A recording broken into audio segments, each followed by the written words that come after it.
Okay, so joining us on this special broadcast where we'll expose China's cartographic aggression is Professor Taylor Fravel. He's a professor of political science and director at the Security Studies program at the Massachusetts Institute of Technology. He's written a very fine book called Active Defense, China's Military Strategy Since 1949.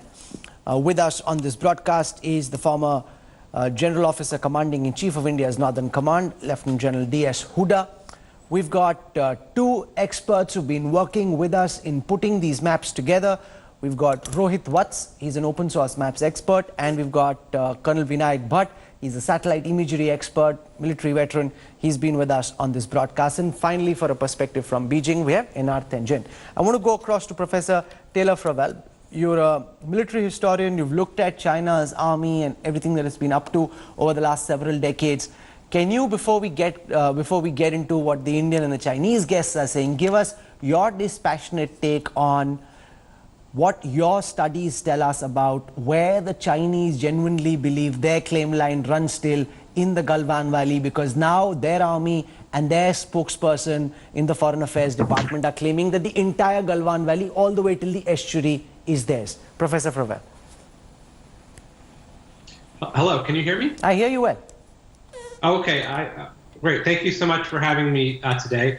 So I think what at least the maps that I've seen show is that China claims most of the Galwan Valley, which is quite a long river, 40 to 60 kilometers in length, but does not, at least according to these maps, appear to claim the last 5 kilometers or so to the mouth or the estuary of the Galwan where it meets the Shok River. Now, the maps that I've seen are not official maps as far as I can tell, but they are maps that have been published in China. From China's point of view, the Galwan Valley, the most important part of the Galwan Valley is not, or historically was not where the current standoff and clash occurred, but rather roughly 40 kilometers southeast in an area where India in July of 1962 had set up a post behind another Chinese position. And so when most Chinese think or hear or talk about the Galwan Valley in the context of the border dispute with India, they're actually talking about a different part. And so one element that is new is seeing a sort of greater attention in China paid to sort of this last 5 kilometers or so as the Galwan River flows from east to west into the Shok River. As someone who studied China's military strategy since 1949, since the foundation of the modern-day PRC, what's your sense of what the Chinese are up to currently? Suddenly, the Ministry of Foreign Affairs and the Chinese army in the Tibetan Western sector claim that the entire land going all the way up till the Shok River, till the estuary is theirs. In the way that Indians see it, it's largely because we've built a new strategic road which goes up to Daulat Beg Oldi, which is why suddenly the Chinese think this area is important and they're claiming something which even at this moment, as I showed our viewers, China's version of Google Earth, their own satellite, when they show the Chinese claim line, it ends around PP14. It doesn't go all the way up till the estuary, which is what the army is saying, Professor Fravel. Yeah, so I think what's happening is on both sides of the LAC here, from the Shok up to PP14 and from PP14 sort of southeast along the Galwan River, neither side has had much of a permanent presence in terms of, especially in terms of roads, but much less in terms of other infrastructure.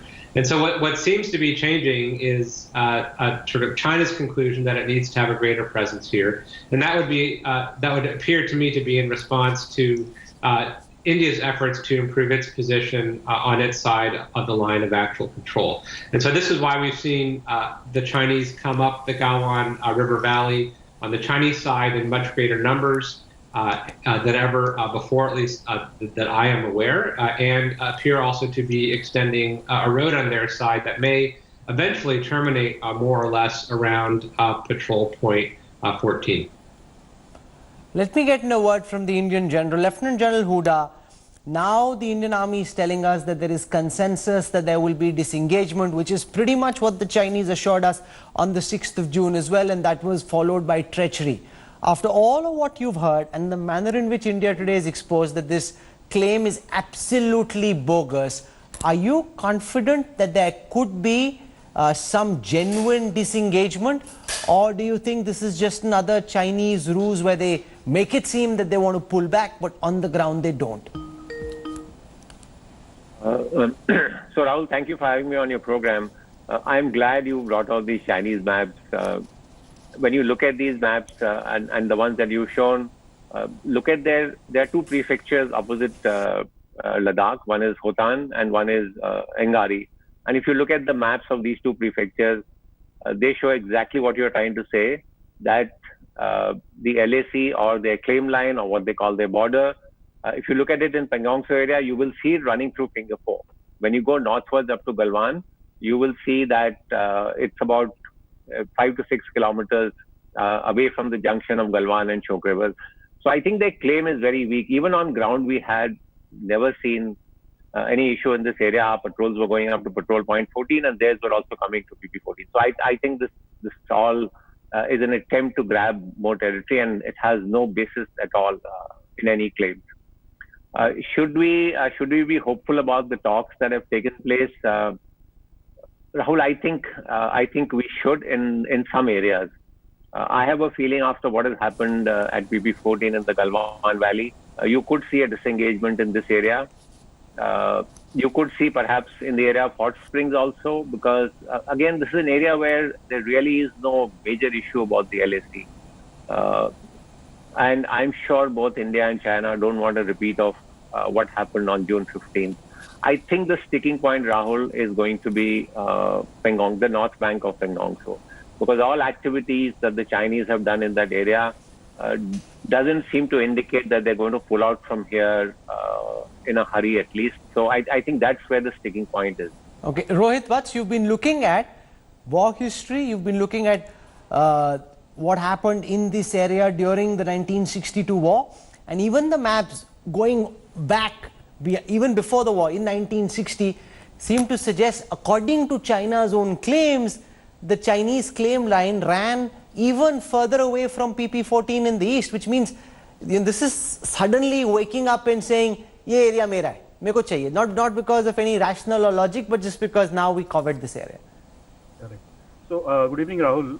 See, the first thing of interest over here is that, in 1960, there was a series of discussions that happened between the Indian and Chinese delegation, to understand each other's claim line, the alignment of each other's claim line.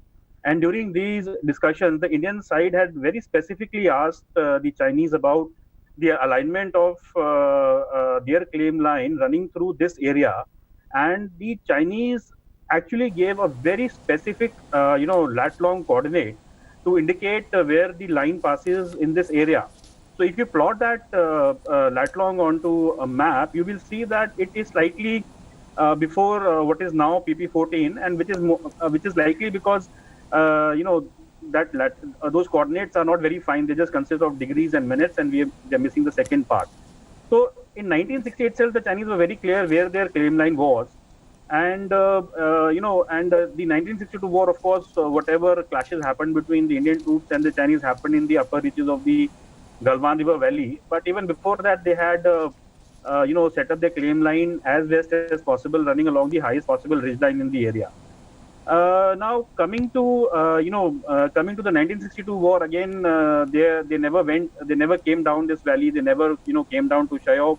They were happy to evacuate the Indians from the Samsungling area where where the clash happened with Five Jar.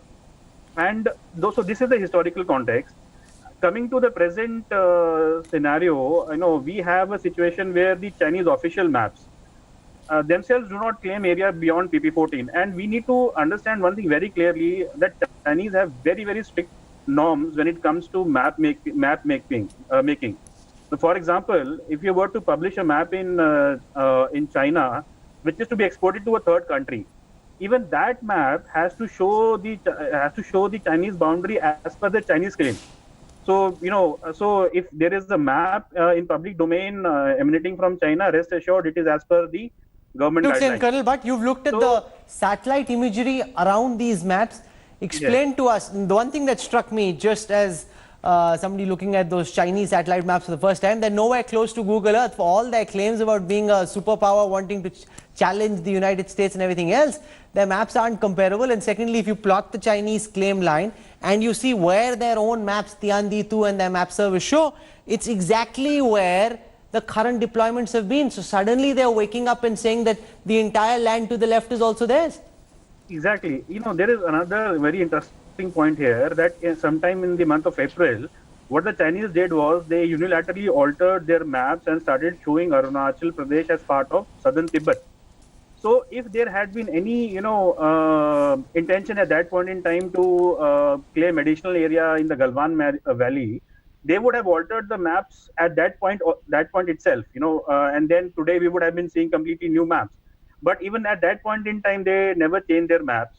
So what you are witnessing right now is something which has been created on the spur. And I just have one point that, in 1960, when they made this claim line, they had certain tactical considerations, to keep India as away as possible from their highway and prevent India's access to the Exai through the Galwan Valley. Today, with us having created the DSDBO road, now Chinese would like to place themselves in a position from where they can, observe this road without having to, go up the ridgeline. Oh, absolutely, because there are two things at play. They want us to be as far from G219, which is their highway which connects Tibet and Xinjiang, and yet they want to dominate our strategic roads. It's just, I want to bring in a perspective from Beijing. Einar Tangen, what are you making of the manner in which India today has been able to expose, using China's own maps, how blatant China's claims now are and how they're not based on fact, logic or history? Well, I think, as our American colleague has pointed out, there are conflicting claims, and it's not clear. You're entitled to your opinion about how to map out these claims and these things, but unfortunately, the Chinese will say that they disagree. That's why it's called a dispute. But let's put this into historical context. China and India, historically, going back many, many years, did not have a common border. There were buffer states in between.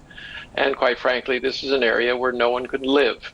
You can't do anything here. Maybe a few goats can graze on what is little vegetation there is. So the idea that we are discussing land that no one can live on, as if it's a strategic jumping off point that's going to matter of great import to either China or India, is a bit absurd.